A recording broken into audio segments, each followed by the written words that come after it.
Fala galera vascaína, Thiago Fontes, canal Vascaína do Cerrado, aqui no improviso, correria, véspera de feriado, adiantando aqui o processo no trabalho, na fábrica, para fechar aí, né, para ficar de boa descansando no feriado.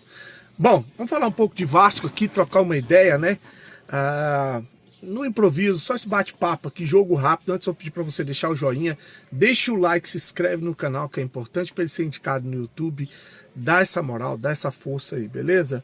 Olha, o torcedor vascaíno tá, lógico que desanimado com o trabalho do Fábio Carille, com o futebol apresentado pelo Vasco, que era um futebol que estava apresentando resultado, mas dentro de campo não havia, a gente não conseguia enxergar evolução no trabalho do Fábio Carille, né? Um time ainda muito mal treinado, tá? A gente tem as limitações do elenco, eu sempre deixo claro aqui que a responsabilidade, a culpa não é só do Fábio Carille, né? A gente tem muitos problemas na formação do elenco. Vai passar um ônibus aqui. Defensivamente, acho que é o pior dos problemas, porque a gente não conseguiu uma dupla de zaga. Esse João Vitor, a gente está na mão do João Vitor, é um ultraje, assim, é muita penitência para o torcedor do Vasco, né? Saber que pagou 50 milhões, ou vai pagar, porque nem pagou 50 milhões de jogador e paga 1 milhão para ele por mês, para ele fazer o que ele faz dentro de campo. Parece um jogador que sem vontade, sem alma, né? Parece que não tá nem... Cadê as organizadas? Cadê a torcida para pressionar os jogadores que recebem? A gente tem uma das maiores folhas salariais do Brasil.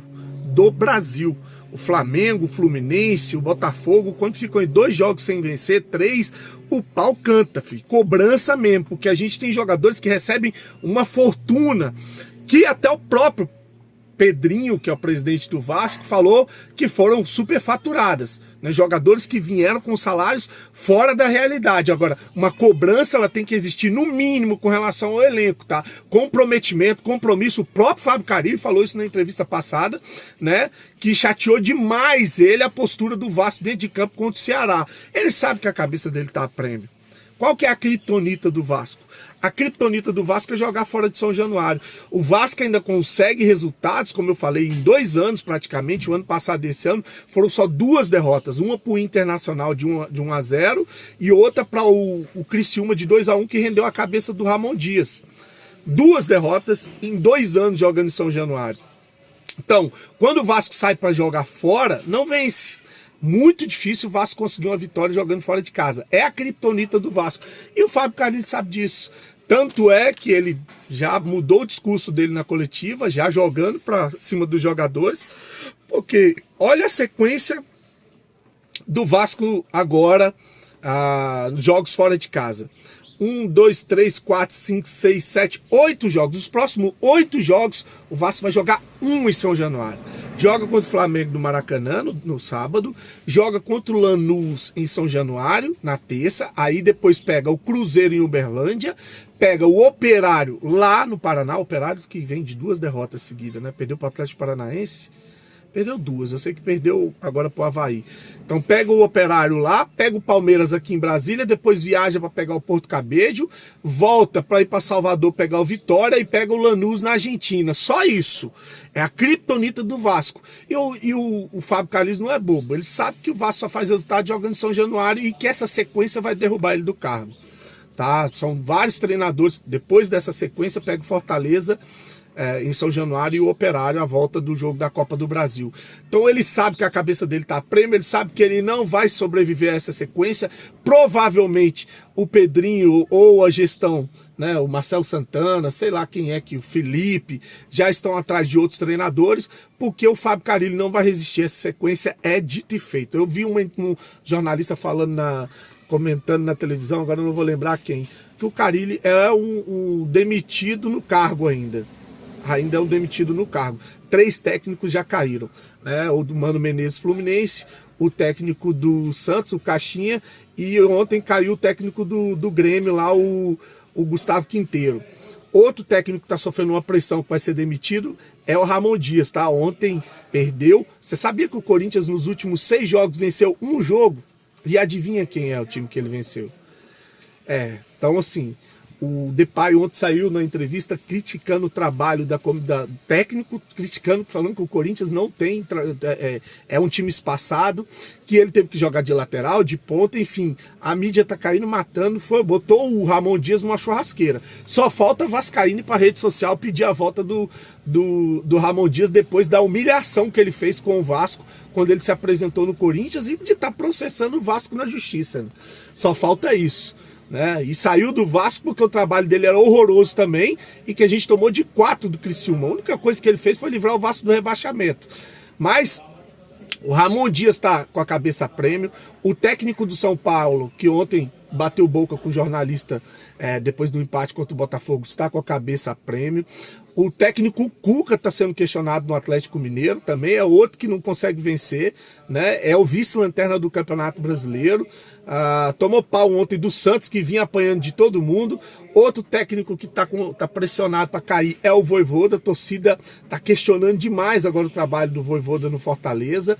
Então, assim, a dança dos técnicos tem esses técnicos aí junto com o Fábio Carille, que são os técnicos que devem rodar nas próximas rodadas. Eu acho que o Carille não resiste a essa sequência. Vamos ver, por isso que o Vascaíno não tem expectativa nenhuma com relação... Eu vejo jornalista fazendo discurso inflamado de é o Vasco, pô. Se a gente não acreditar na vitória do Vasco contra o Flamengo, pra que eu vou torcer pra... Cara, esse discursinho aí, balela, que a gente sabe que o nosso time é um fiasco, defensivamente é uma porcaria, pra depois ficar viralizando nas redes sociais, né, com aquelas frases de efeito, né? Se prepara, torcedor, você vai ver um Vasco aí do caramba, né? Aí depois para ficar viralizando, sendo motivo de chacota, porque o que esses caras fazem? Eles ficam tirando onda agora, dizendo que é o Vasco que vai ganhar, que eu não tenho medo do Flamengo, e eu não tenho que ter medo do Flamengo, não. Tem que jogar, 11 contra 11, tem que honrar as calças que veste, só que a gente tem um monte de frouxo dentro de campo, né? E um banana do lado de campo, e outro banana como diretor, como presidente de futebol, e um outro banana como diretor de futebol, outro como executivo, que é o Marcelo Santana. Então, Marcelo, Felipe, Pedrinho, Fábio, Carille e os jogadores do Vasco. Aí os caras ficam fazendo isso para quando e se a gente tomar uma porrada no sábado, eles viralizarem na internet, né? Gol dos caras, aí grita, aí berra, aí xinga. A realidade do Vasco hoje é dura. A gente não tem time para ganhar do Flamengo. Não tem. Se ganhar, é uma zebra do caralho. É uma zebra, zebraça. Agora, a gente podia ter, pelo menos homens, tô falando nem de ser bom jogador não, mas homem, que honrem as calças que veste, né? Que honram o que tem no meio das pernas, se é que tem, para entrar e jogar futebol pelo menos com vontade, com garra, né? Pelo menos deixar a vida dentro de campo, porque o Vanderlei Luxemburgo sabia extrair de cabeça de bagre esse tipo de situação. Então, a expectativa do torcedor, ela é zero para o jogo. Se a gente ganhar, é uma zebraça, tá? Essa é a nossa realidade. E aí focar no Lanús depois, essa sequência, e já pensar no próximo técnico, que o Ramon não deve ficar no Vasco. O Ramon, o Fábio Carille, tá? Essa é a minha percepção sobre a nossa próxima sequência, o jogo contra o Flamengo e a eminente demissão do Fábio Carille. Não resiste, não conta com o apoio da torcida, não tem feito um bom trabalho, estava se segurando, estava preso aos resultados, que embora o time não estivesse produzindo, jogando muito mal, como jogou contra o Melgar, como jogou contra o Corinthians, como jogou contra o Porto Cabede, como jogou contra o Sport, que foi um resultado enganoso, como jogou contra o Ceará, né? Ele estava ainda ancorado em resultados. Assim como o do Grêmio, né? Caiu, também estava ancorado em alguns resultados e acabou caindo. Venceu na Sul-Americana, venceu a estreia o Atlético Mineiro, mas hoje tomou uma porrada e caiu. Então, é esperar para ver o que vai acontecer, tá? Curte, vou meter o pé, vou trabalhar, mais tarde eu venho pra gente trocar uma ideia. Fique com Deus e saudações vascaínas. Não esquece do like, tá?